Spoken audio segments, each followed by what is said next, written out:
मजहब नहीं सिखाता आपस में बैर रखना, हिंदी है वतन है हिंदुस्तान हमारा। दोस्तों मैं हाजी दिलशाद अहमद कुरैशी कानपुर से। दोस्तों यही मेरा नाम है, यही मेरी पहचान है और यही मेरी मोहब्बत की दुकान है। मैंने अपना नाम अपने आगे लिख रखा है। क्यों कि इस प्रदेश की सरकार ने एक फरमान जारी किया है कि हर ठेले वाला, खुंचे वाला, फल वाला अपने नाम को लगाए अपने ठेले के ऊपर, संस्था के ऊपर। दोस्तों निंदनीय है ये। मैं जानना चाहता हूँ कि हमारे जो हिंदू भाई जो 2.5 करोड़ से ज़्यादा मिडिल ईस्ट में रहते हैं, क्या कभी वहाँ की हुकूमत ने कहा कि तुम मुकेश हो या तुम रवि हो, तुम अपने नाम के आगे लगाओ, अपने ठेले के आगे लगाओ या अपनी संस्था के आगे लगाओ या अपने घर के आगे लगाओ? उन्होंने कभी नहीं कहा। दोस्तों और सरकार को अगर इतनी लालसा है नाम को आगे लगाने की, तो मैं कहता हूँ कि इनको कुवैत से भी पूछना चाहिए, कतर से पूछना चाहिए, सऊदी अरेबिया से पूछना चाहिए। जिन जगहों से, जिन देशों से पेट्रोल आता है, इन्हें वहाँ भी पूछना चाहिए कि तुम्हारा नाम क्या है। जो लोग पेट्रोल को यहाँ पर लेकर आते हैं उनसे पूछना चाहिए तुम्हारा नाम क्या है।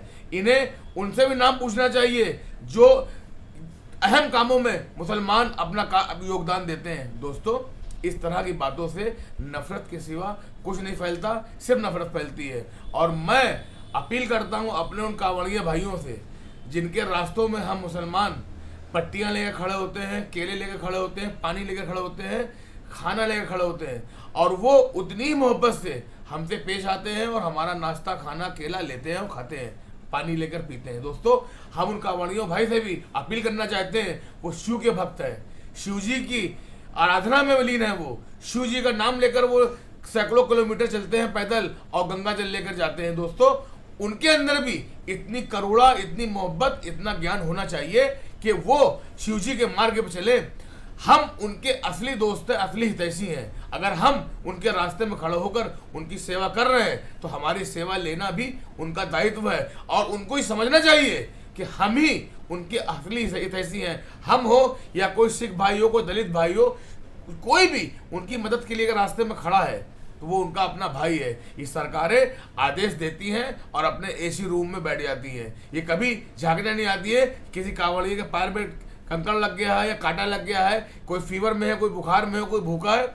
ये वही लोग करते हैं जिनके अंदर मोहब्बत होती है। अगर हम आस्थावान हैं, हम इस्लाम को मानते हैं, तो हम भी आपको दर्द महसूस करेंगे। अल्लाह हमें सिखाता है कि ज़रूरतमंद की मदद करो, वो किसी जाति धर्म का हो। लेकिन हमारे राजनीतिक लोग, राजनीति करने वाले इस बात पर जो है अडिग रहते हैं कि उन्हें अपनी मंशा चलानी है। दोस्तों अभी इस बात का जिस तरह विरोध हुआ है, जिस तरह हमारे कांवड़िया भाइयों ने भी कहा कि हम मुसलमानों के हाथ से लेकर खाएंगे, हमें कोई परहेज नहीं है, जिस तरह मुसलमानों ने कहा कि हम अपने कांवड़िया भाइयों के लिए रास्ते में खड़े होंगे, उनके लिए हर चीज लेकर खड़े होंगे ताकि उन्हें परेशानी ना हो, उसको देखते हुए सुप्रीम कोर्ट ने इस पर रोक लगा दी है।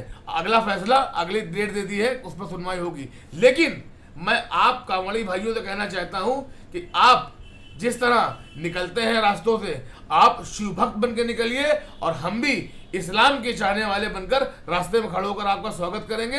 और किसी तरह की राजनीति, जो लोग गंदी राजनीति कर रहे हैं, जो लोग किसी तरह की भी राजनीति कर रहे हैं, परेशान कर रहे हैं लोगों को, इससे बचने की जरूरत है।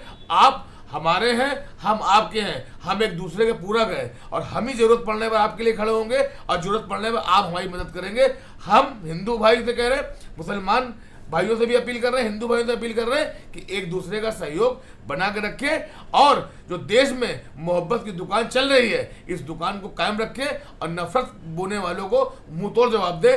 और हम कमल भाई से अपील करते हैं कि रास्ते में निकलते वक्त वो जिस मुसलमान भाई उनकी मदद करने के लिए खड़े हुए तो उनकी मदद को स्वीकार करें। और हम मुसलमान भाइयों से अपील करते हैं कि हमारे कांवड़िया भाई जो इतनी दूर चल कर आ रहे हैं उनका भरपूर सहयोग करें और इस देश को दिखा दे, प्रदेश को दिखा दे कि हिंदुस्तान जिंदा है और हिंदुस्तान यही है। जय हिंद, जय भारत।